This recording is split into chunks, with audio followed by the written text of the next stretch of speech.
Emotions are one of the most important aspects in one's life when it comes to addiction, mental health, and criminal behaviour. Now, if you want to break that dry addict pattern, improve your mental stability, and kick that habit within criminal behaviour, you have to level up your emotions and use them to your advantage rather than your disadvantage. Call it converting your weakness into a strength, if you like. Hey there guys, welcome back to the channel, and if this is your first time here, my name's Raju and I'm from the West Midlands. I make videos on what I've learned as an addict, as a rehabilitation programmer, drug worker and a psychology graduate. So in this video, I'm going to be sharing a formula known as emotion.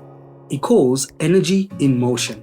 Now, I'm not going to bore you with what it's about, where it came from, where and when, because that information isn't really going to help you in your recovery. What is going to help you in your recovery is how can you use this to your advantage. And if this is your weakness at this current moment, then how can you convert this immediately so you can use it as a strength? So keep watching. Now, at the age of 19, I decided to put an end to my addiction. Between 1 and 2 years prior to that, I was just putting an act on that I wanted to stop. I was lying to the drug service, I was lying to myself, and most importantly, I was lying to my mother, who was trying to help me day and night in my recovery. I guess I didn't have the why on why I wanted to stop, or why do I want to change. I felt my mom wanted me to stop, so I thought I should. At the age of 19, I felt I was behind in my career and in my education. I felt everyone my age must have been way further than me. I then thought I found my why. Why do I want to stop? And why do I want to change? From that day, I decided I will change. 4 years went by, and in every attempt I failed. Honestly, I gave up. But do you know who never gave up?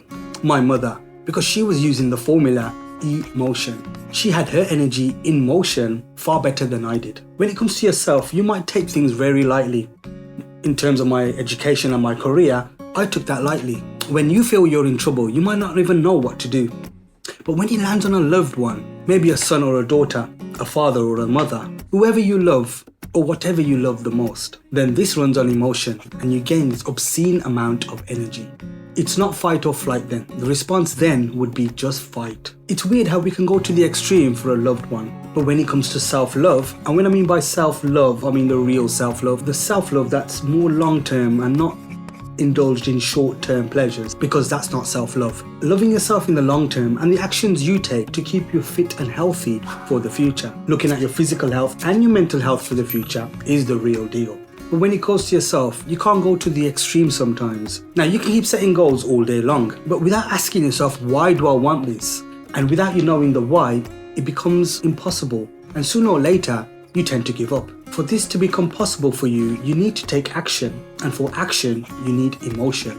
Because emotion is energy in motion. Emotions, energy in motion. So to do anything in life, you need the energy. And without this energy, it's impossible to do anything. Now, these emotions do not develop from the target goal. Neither will you get it from fighting with your drug use or your mental stability. But they will develop from your purpose. Not in the want to fight, but why. Why do you want to fight? What is the reason in you wanting to fight? A goal is what you want to achieve, and a purpose is the reason one aims to achieve this goal. Your purpose is all about your direction. Something that influences your goal. Unlike your goal, your purpose is broader and deeper. When you go to work for a family that are sitting at home, your energy to go to work will flow. This also includes self-love. Then your energy will flow. You will never get tired and you will never give up. It is only when I understood that it was only me who can bring my family back together. My mother did her bit, my brother was not capable, and my dad was no more. So I was really the only hope to look after my family, to bring my family back together and well.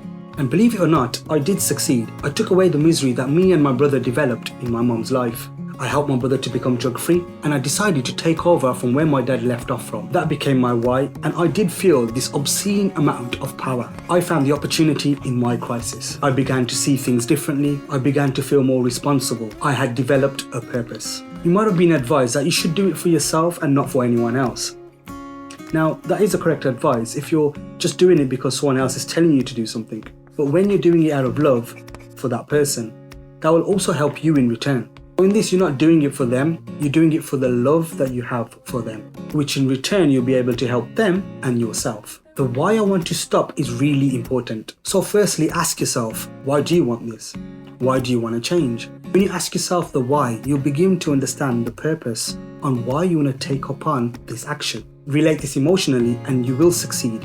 and nobody will be able to stop you, even yourself. It's the self-emotions that we want to manage, and for a short-term fix, we self-medicate through our addictions. When we bring out stronger emotions that can overpower the short-term emotions that we have, which are making us weak, we grow and we become strong.